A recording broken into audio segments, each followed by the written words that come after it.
안녕하세요. 저는 양평에 살고 있는 평범한 40대 초반의 여자입니다. 제 인생은 너울이 없어 여기에 사연을 적어 보낼 거라고는 상상도 못했었는데요. 1년 전 크게 사건 하나를 겪어서 사연을 신청하게 되었답니다. 저의 이야기는 많은 며느리님들이 겪었던 남편과 시어머니와 있었던 일이에요. 지금은 이혼하고 마음을 내려놓아 편하게 말할 수 있게 되었는데요. 그럼 기생충 같은 시댁 식구들의 이야기를 써내려가 보도록 하겠습니다. 재밌는 이야기니 끝까지 들어주시면 감사하겠어요. 저희 엄마는 이른 나이에 결혼했다가 3년 만에 이혼하셨습니다. 홀로 저를 키우시느라 고생을 참 많이 하셨는데 다행히도 외할아버지께서 물질적으로 많이 도와주셔서 돈에 쪼들리지 않고 저를 키우셨다네요. 세월이 조금 흐르며 외조부모님이 돌아가셨고 엄마는 기댈 곳 하나 없이 혼자 힘으로 세상을 살아야 했습니다. 엄마는 유산으로 받은 돈으로 작은 사업을 시작하셨고 오롯이 일과 육아 두 가지에만 전념하며 삶을 사셨다네요. 그래서 제가 성인이 되었을 때 엄마는 100여 명을 거느린 패션 회사의 수장이었고 동종업계에서도 잘나가는 사업가로 유명하셨습니다.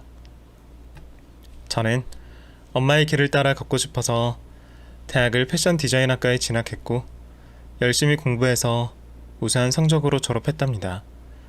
그리고 남들처럼 취업난을 겪지 않고 곧바로 엄마 밑으로 들어가 일을 시작하게 되었습니다. 학교에서 배운 걸 크게 써먹지 못했지만 어느 정도 회사의 발전을 위한 도움을 많이 드렸던 것 같아요. 엄마는 제가 다른 곳으로 가면 절대 안 된다며 당신의 회사를 더 크게 확장하려면 제가 꼭 필요하다고 말씀하셨답니다. 그렇게 강산이 한번 바뀌자 제 나이 35이 되었고 여전히 엄마와 같이 살며 회사도 같이 다녔습니다. 엄마는 저와 사는 게 지겹다며 제발 시집가라고 일렀는데 결혼도 남자가 있어야 가는 게 아니냐며 반문했습니다. 요즘 35에 결혼 안 하는 게 흔하다고 해도 엄마는 빨리 결혼해서 아이 낳고 잘 살았으면 좋겠다며 매일같이 잔소리를 하셨습니다. 혜영아, 너 내일 모레 마흔이야. 이제 엄마 좀 그만 괴롭히고 네 서방 만나서 시집 좀 가라. 응? 아직 36이거든? 그리고 결혼을 혼자 하나? 남자가 있어야 가지. 매일 회사에 붙어있는데 남자 만날 시간이 있겠어? 따지고 보면 엄마 때문에 남자를 못 만나고 있는 거라고.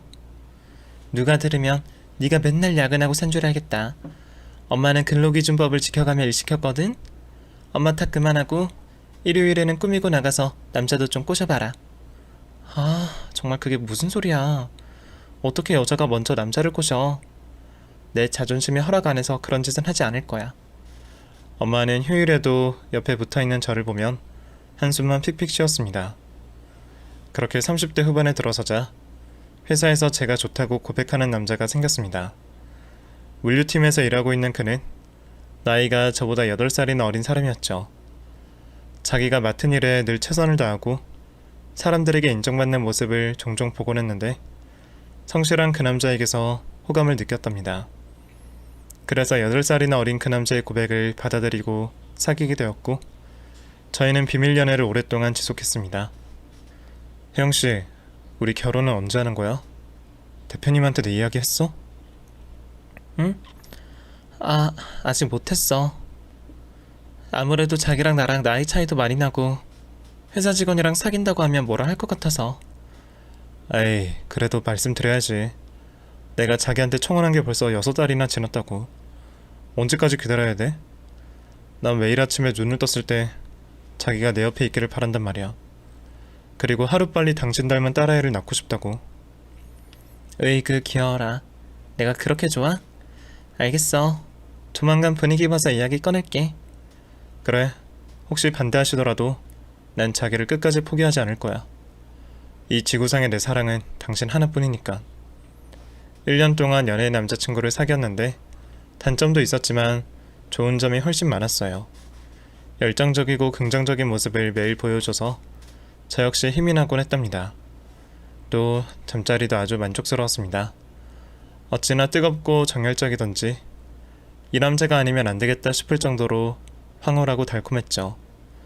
그래서 얼마 뒤 엄마한테 결혼할 남자가 있다고 말을 꺼냈습니다.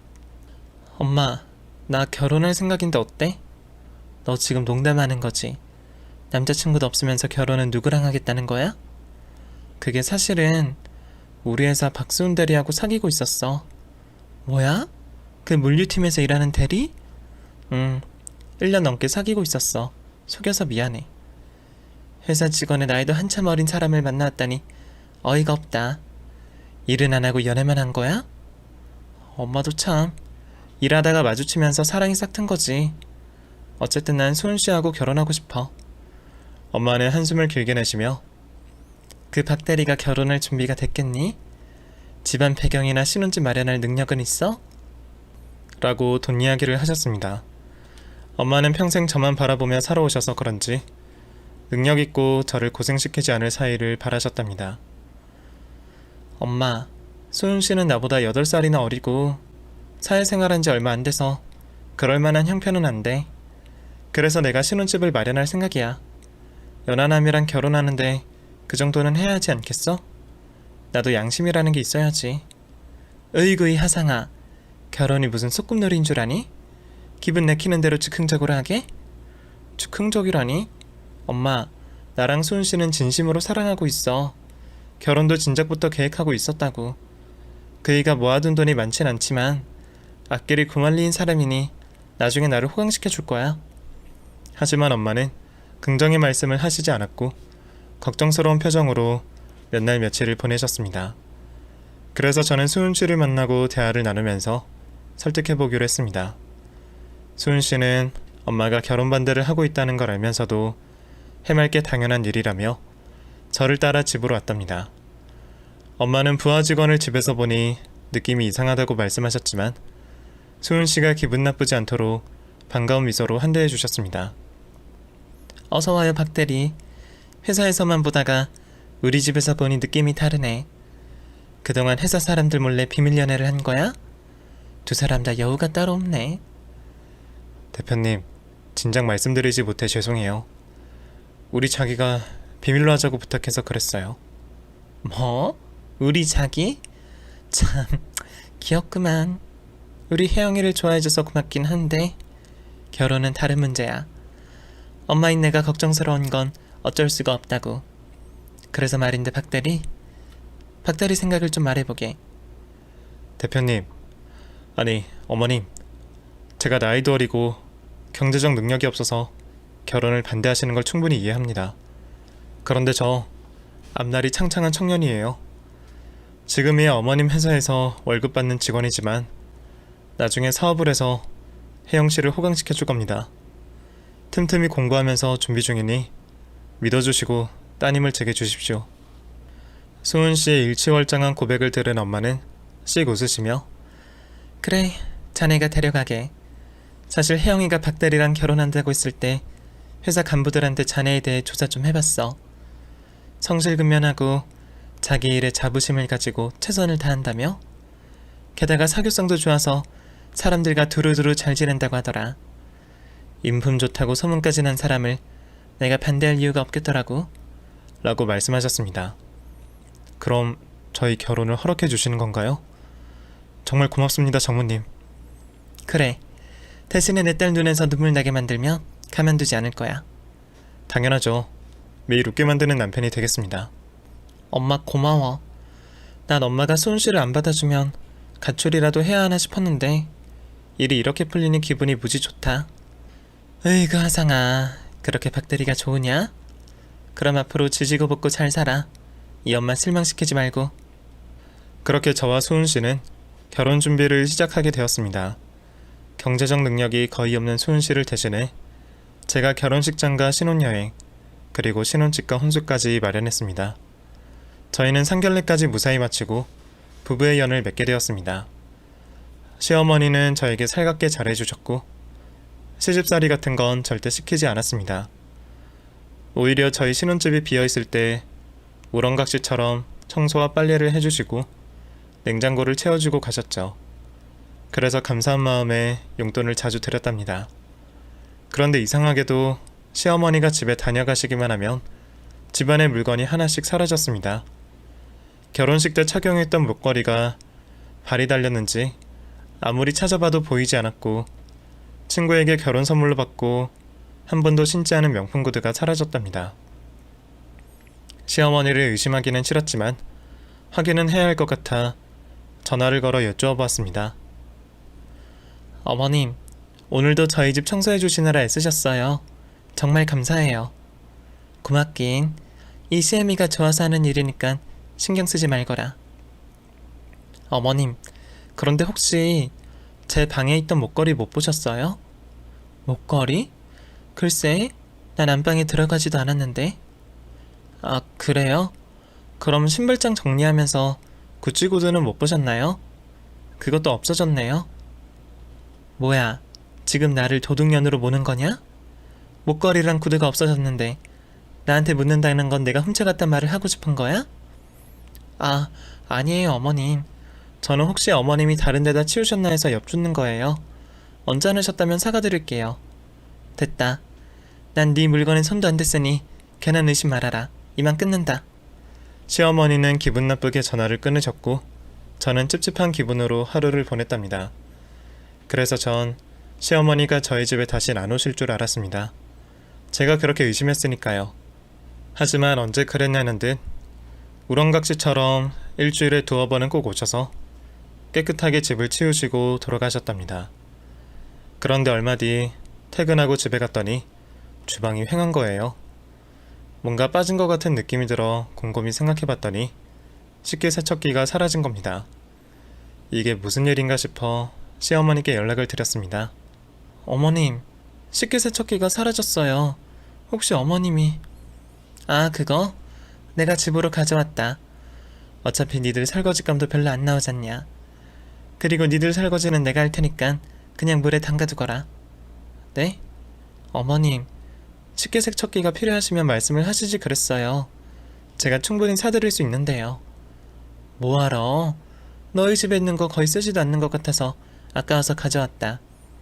나는 집에서 이것저것 요리를 많이 하니까 요긴하게 쓸 거라고.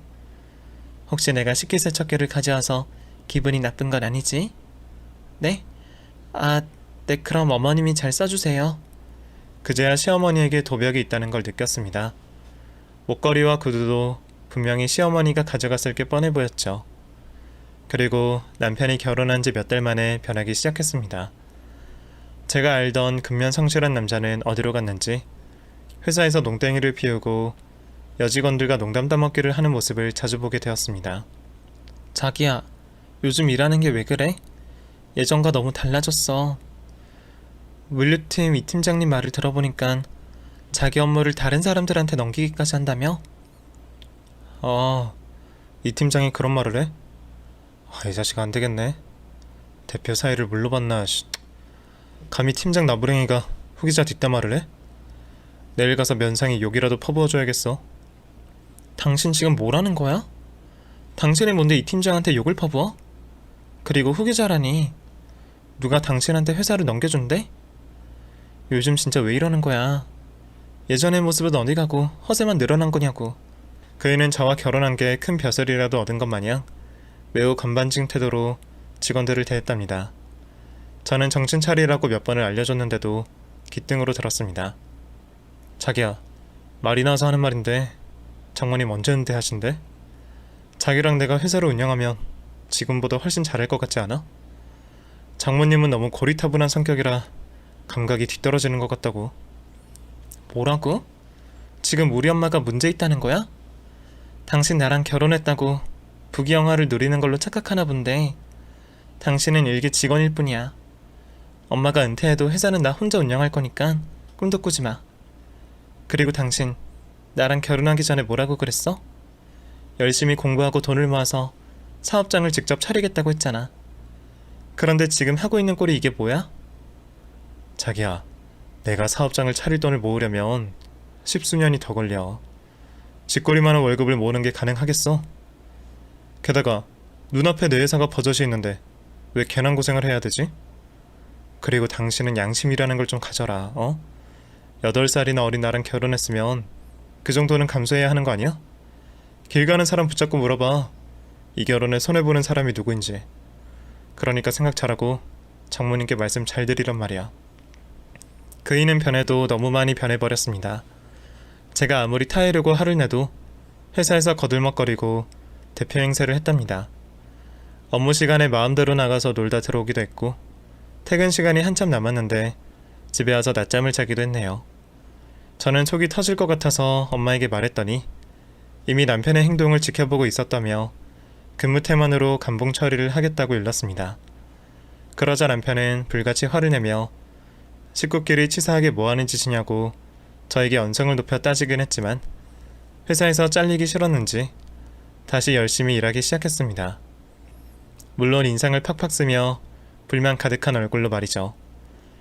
저는 남편이 언젠가 스스로 깨닫고 예전의 모습으로 돌아오리라 믿었습니다. 한편 시어머니는 여전히 아무도 없을 때 저희 집에 자주 오셨는데 계속해서 물건이 사라졌습니다. 얼마 전 해외 출장을 다녀온 엄마가 고가의 베개와 이불을 선물해 주셨는데 퇴근하고 와보니 감쪽같이 사라져서 시어머니께 물었더니 자기가 잠을 잘 못 잔다고 가져갔다네요. 또 제 화장대에서 비싼 제품만 골라서 가져가기도 했고 수백만 원짜리 명품 가방을 가져가기도 하셨습니다. 제가 사드리겠다고 해도 괜찮다고 손사래만 치고 제 물건을 계속 탐내셨습니다. 도벽 있는 시어머니의 주제 모르고 날뛰는 남편 때문에 스트레스가 이만저만이 아니었습니다. 그런데 시어머니와 남편 걱정보다 더 큰일이 벌어지고 말았어요. 엄마가 출근하지 않아서 연락했더니 병원에 입원했다는 소식을 전했답니다. 저는 한달음에 달려가 병원 침대에 누워있는 엄마를 보았고 의사 선생님이 엄마의 상태를 말해주었습니다. 엄마는 위궤양을 달고 사셨는데 제때 치료를 하지 않아서 위암이 생겼다네요. 게다가 3기여서 수술한다 해도 완치가 된다는 보장도 없었죠. 엄마, 이게 무슨 일이야? 얼마 전에 건강검진 받았을 때는 건강하다고 했잖아.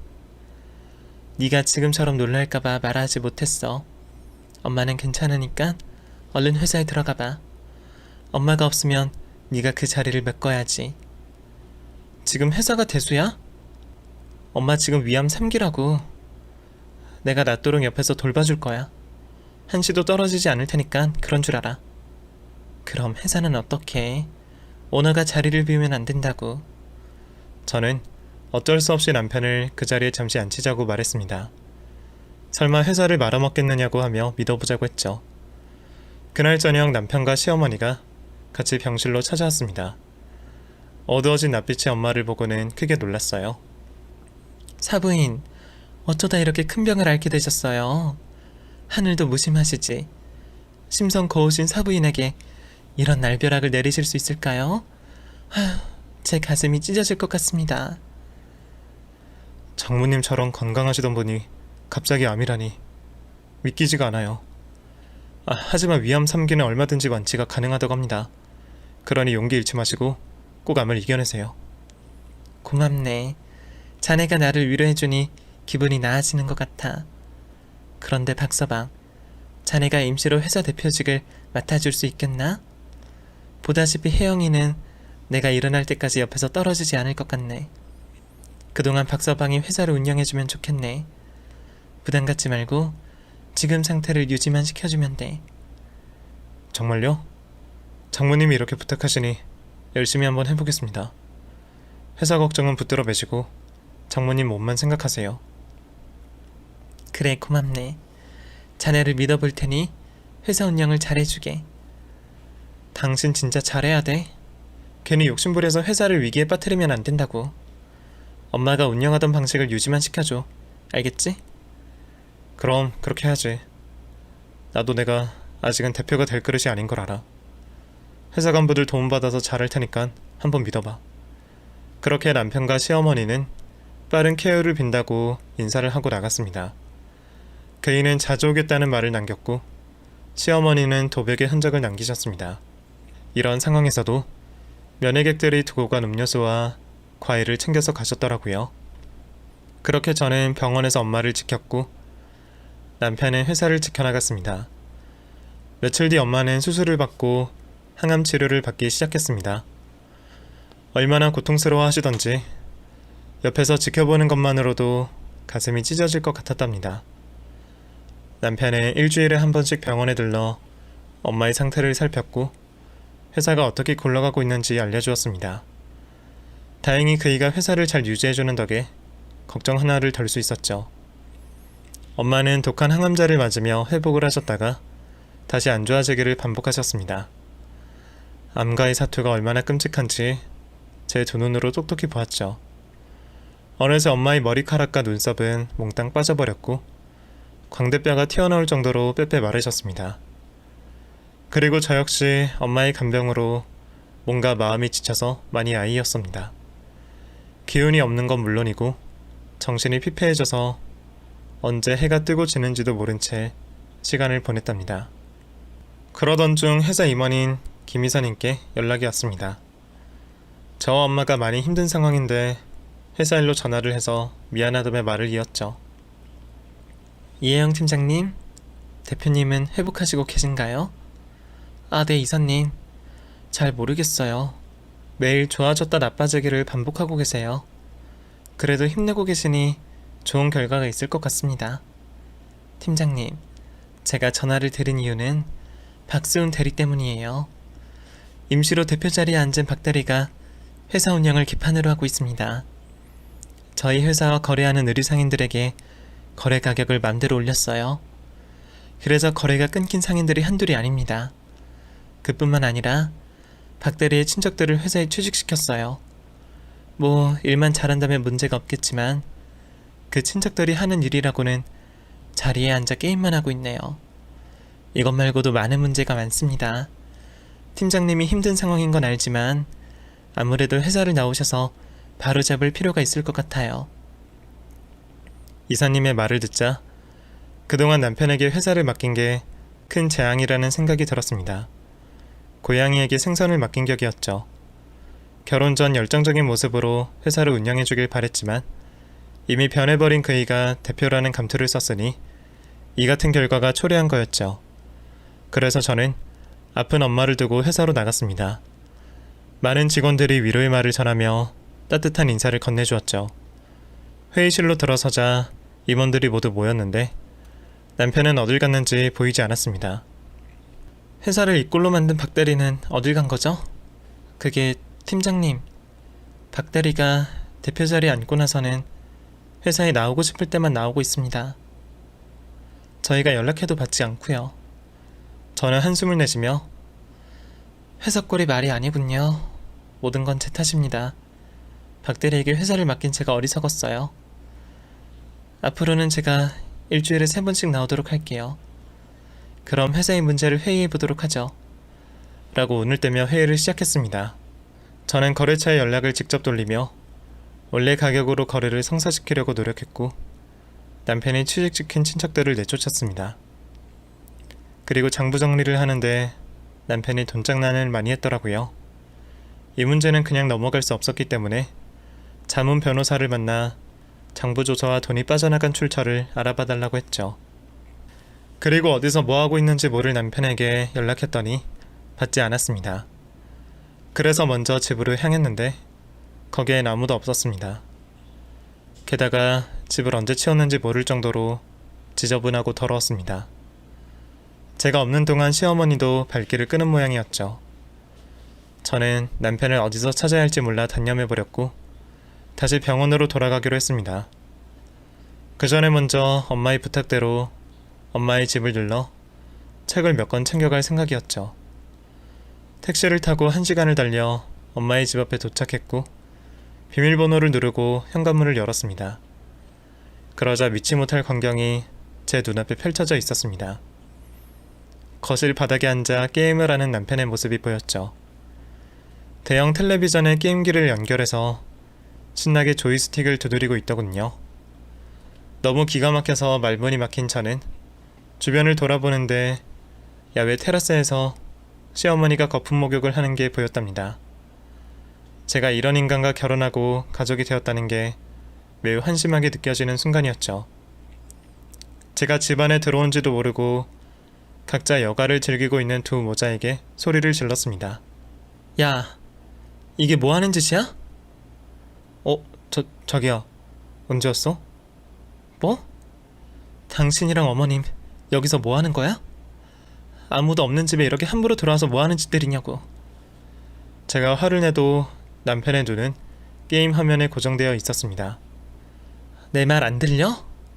이 인간아, 회사 꼴을 엉망으로 만든 것도 모자라서 우리 엄마 집에 들러붙은 거야? 회사가 엉망이라니? 아니, 내가 나름대로 관리 잘하고 있다고. 그리고 장모님이랑 우리가 남이야? 어? 어차피 빈집이고 하니까 우리가 좀 쓰는 거야. 그런데 자기야, 역시 고급 빌라라 다르긴 다르다. 어? 비밀번호가 당신 생일이길래 한 번에 들어왔어. 나 똑똑하지? 어? 장모님 돌아가시면 여기 우리가 쓰면 안 될까? 우리 엄마도 같이 살고 말이야. 지금 우리 엄마 완전 신났다. 진짜 완전 바닥인 인간이구나. 지금 뭐라고 했어? 엄마가 돌아가시면 여기서 살자고? 당신 지금 엄마가 돌아가시길 바라고 있는 거야? 야, 이 나쁜 자식아. 왜 이렇게 흥분하고 그래, 어? 병원에서 어느 정도 마음의 준비를 하라고 했었잖아. 그 말이 뭐겠어? 살 날이 얼마 남지 않았다는 거잖아. 여하튼 나랑 엄마는 여기가 마음에 들어. 그이의 말을 듣고는 참지 못하고 달려가 머리통을 날려버렸습니다. 그리고 발길질을 하며 온갖 욕을 퍼부었죠. 이 짐승보다 못한 놈아. 네가 그러고도 내 남편이고 내 엄마의 사이야? 병원에서 오늘 내일 하고 있는 엄마를 생각했으면 여기서 이러고 있으면 안 되는 거 아니야? 야, 이 쓰레기 같은 놈아. 진짜 씨. 왜 때리고 그래? 내가 뭘 잘못했다고 이러는 건데, 어? 아니, 어차피 장모님 돌아가시면 이 집은 우리 차지가 될 건데 미리 좀 썼다고 이 난리를 치는 거야? 더럽고 치사하다 이년아, 어? 끝까지 네가 뭘 잘못한지를 모르니? 완전 인간의 탈을 쓴 악마가 따로 없네. 제가 눈에 불을 켜고 화를 내자 야외 테라스에서 거품 목욕을 하던 시어머니가 수건을 두르고 들어왔습니다. 얘, 언제 왔니? 그런데 분위기가 왜 그래? 내 아들 훈계라도 하는 중이었어? 어머님, 이게 뭐 하는 짓이에요? 이 사람이 들어오자고 하면 말렸어야죠. 주인도 없는 집에 들어와서 여유롭게 게임하고 거품 목욕하시는 게 말이나 돼요? 게다가 엄마는 항암치료 받는 암환자라고요. 미안한 마음이 조금도 들지 않는 거예요? 어머머, 얘 좀 봐라. 너 지금 우리가 이 집에 들어왔다고 승질 부리는 거니? 거참 더럽게 치사하게 구네. 야, 네 애미가 살 날이 얼마 남지 않은 데다 이 집에 올 리가 없잖아. 비어있는 집에 좀 들어와서 논 거 가지고 너무 인색하게 구는 거 아니냐? 어머님까지 그런 말을 하실 수가 있어요? 살 날이 얼마 안 남았다뇨. 저희 엄마 지금 암을 이겨내려고 안간힘을 쓰고 계신다고요. 그런 분을 위로해주지는 못할 망정 빨리 돌아가시길 기다리고 있는 거예요? 아우, 귀 따가워. 엄청 떽떽거리네. 몰라. 우린 여기서 지낼 테니깐 그런 줄 알아. 그리곤 시어머니는 2층으로 올라가셨습니다. 남편은 계속 게임을 하고 있었고요. 정말 어이가 없어서 입이 다물어지지 않았답니다. 결국 저는 이혼을 결심하고 이 인간들과 하루빨리 인연을 끊어야겠다는 생각을 했습니다. 제가 나가라고 해도 꿈쩍도 하지 않고 있는 두 모자를 두고 일단 병원으로 돌아갔습니다. 엄마는 항암치료를 받은 직후라 많이 힘들어하고 계셨습니다. 물도 입에 대지 못하고 있어서 그런지 입술이 여러 갈래로 갈라져 있었네요. 그래서 엄마가 몸이 호전되면 이혼하겠다고 말하기로 하고 자문 변호사에게 연락해 남편의 횡령을 고소해달라고 말했고 추가로 이혼 소장과 주거 침입죄로 두 사람을 고소해달라고 말했죠. 변호사님은 주거 침입죄는 친족 간의 고소가 불가하다며 엄마의 이름으로 고소를 하겠다고 대답했고 다른 것도 고소할 게 있는지 조사하고 연락을 주겠다고 답했답니다. 얼마 뒤 항암치료를 3차까지 마친 엄마와 저는 의사 선생님 앞에 앉았습니다. 선생님은 밝은 얼굴로 마주한 채 좋은 소식을 전해주셨습니다. 여기 사진 보시면 전과 후가 명확하게 다르게 보이시죠? 암이 사라진 겁니다. 축하드립니다, 김명숙 씨. 네? 정말 우리 엄마 몸속에 암이 사라졌다고요? 완치된 거냐고요? 네, 맞습니다. 완치되셨어요. 연세가 있으셔서 걱정했는데 잘 버텨주셔가지고 쾌차하게 되셨네요. 그렇지만 앞으로 관리를 잘해주셔야 합니다. 암은 언제든지 재발할 수 있으니까요. 네, 선생님. 감사합니다. 정말 감사합니다. 엄마, 이제 됐어. 예전처럼 건강하게 살 수 있다고. 고맙다, 혜영아. 그리고 선생님, 감사해요. 두 사람 때문에 제가 살았어요. 저와 엄마는 부둥켜 안고 오랜 시간을 기쁨의 눈물을 흘렸습니다. 그리고 며칠 더 치료할 게 남아있어 입원을 늦추게 되었는데 이제는 말할 때가 되었다고 생각하고 말씀드렸습니다. 엄마, 지금 회사 꼴이 말이 아니야. 그이가 회사 돈을 빼돌리고 거래처에 장난질을 많이 했어.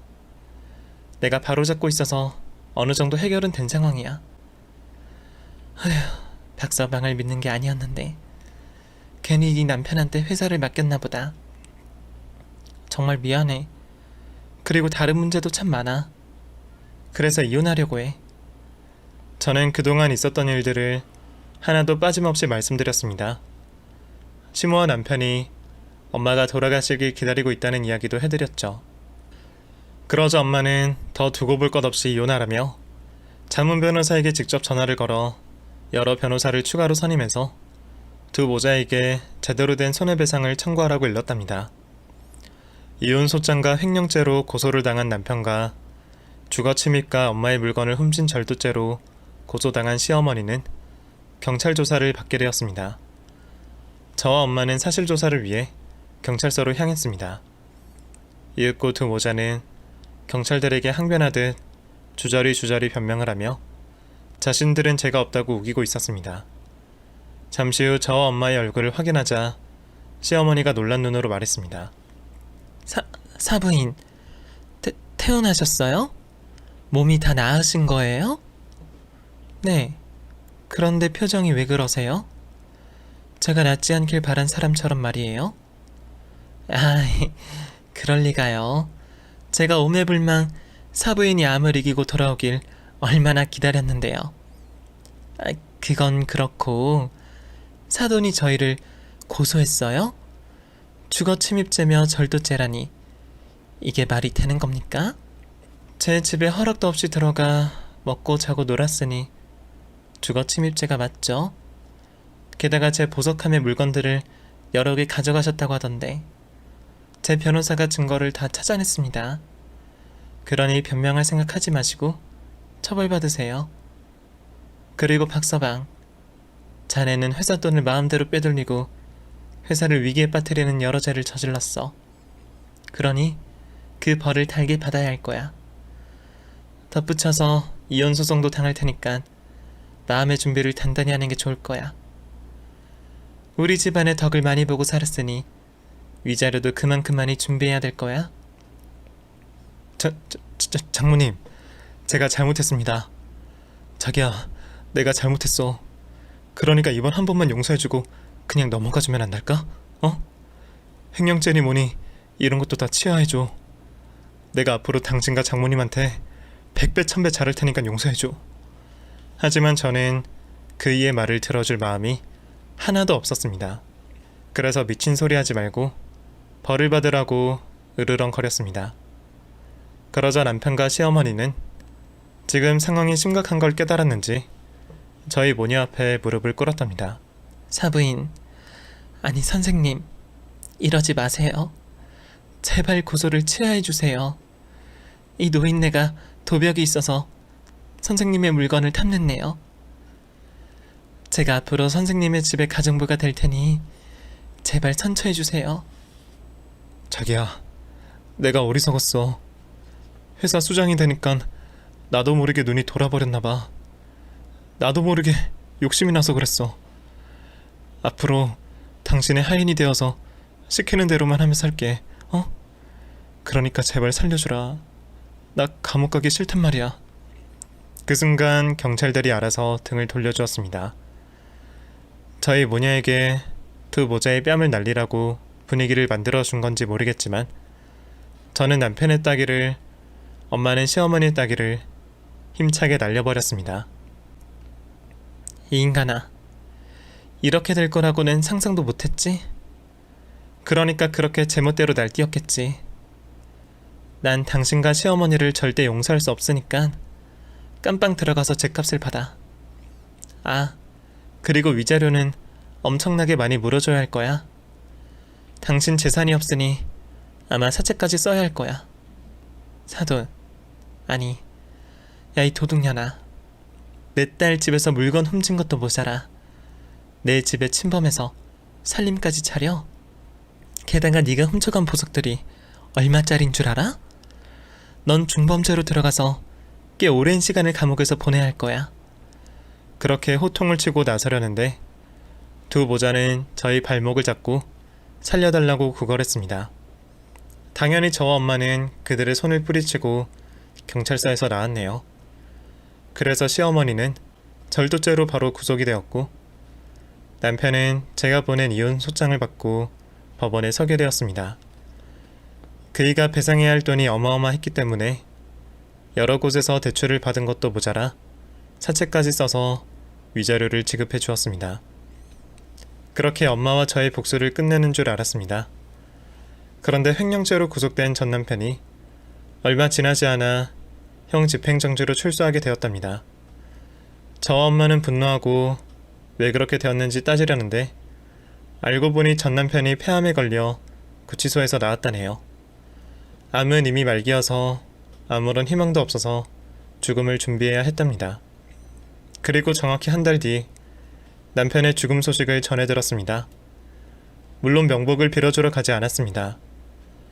저희 엄마가 암에 걸렸을 때 신나게 게임을 하던 얼굴을 생각하니 절대 용서를 해주지 못하겠더라고요. 그렇게 시어머니는 감옥에, 전 남편은 지옥으로 가는 것으로 모든 복수가 끝이 났답니다. 그리고 저와 엄마는 회사로 돌아가서 그동안 손해본 것들을 복구하려고 눈뜰 새 없이 바쁘게 보냈습니다.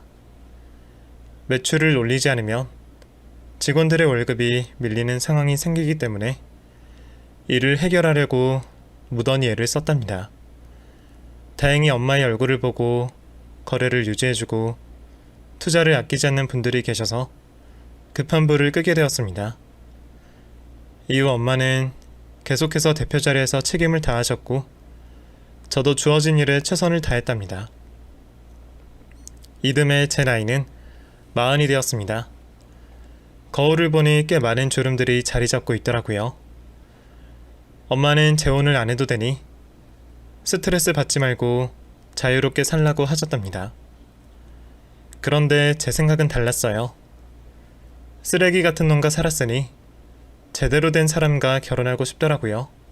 저를 진심으로 사랑해줄 누군가가 이 지구상에 단 한 명이 없다면 너무 불행할 것 같았죠. 그래서 좋은 사람이 나타나기를 기다렸는데 거짓말처럼 누군가 제 앞에 나타났습니다. 그 남자는 저희와 자매결연이 되어 있는 회사의 대표였는데 나이가 저랑 동갑이었고 이혼의 아픔을 가지고 있는 것도 같았습니다. 저는 사업하는 동료로만 생각했는데 그 남자가 자신의 마음을 담은 진심 어린 편지를 저에게 주며 사랑을 고백했답니다. 이에 저는 쉽게 연인이 되지 않았고 오랫동안 그 사람을 지켜보며 친구 사이로 지냈습니다. 그러다 2년이 지난 지금은 제 남편이 되어 있답니다. 세상에는 이중적인 사람들이 참 많은 것 같은데 그렇지 않은 사람들도 많은 것 같아요. 제 전 남편과 현 남편을 비교하긴 미안하지만 저는 두 부류의 사람과 결혼해 봤으니 인생을 아주 조금은 알 것 같답니다. 지금 남편이 워낙 많은 사랑을 주고 있어 전 남편에 대한 기억은 희미해졌어요. 또 저승에 간 사람을 뭐하러 미워해야 하나 싶어서 생각조차 안 하려고 노력하고 있답니다. 얼마 전 엄마와 지난 이야기를 나누었는데 엄마는 하늘이 당신의 암을 가져가서 제 전남편에게 옮겨주신 거라고 말씀하셨습니다. 하늘과 신은 존재한다며 악한 사람들은 언젠가 벌을 받는다고 덧붙이셨답니다. 그 말을 들으니 하루아침에 폐암 말기에 걸린 전 남편이 엄마의 암을 가져간 것처럼 느껴졌네요. 제 이야기는 여기서 끝내야겠네요. 요즘 고민은 아이를 갖는 것인데 마음처럼 잘 안 되네요. 여러분들의 응원의 힘으로 새로운 식구가 생기도록 도와주세요. 그럼 모든 가정의 평안함이 함께 하시길 소망하며 저는 물러가겠습니다. 사연 들어주셔서 감사합니다. 안녕히 계세요.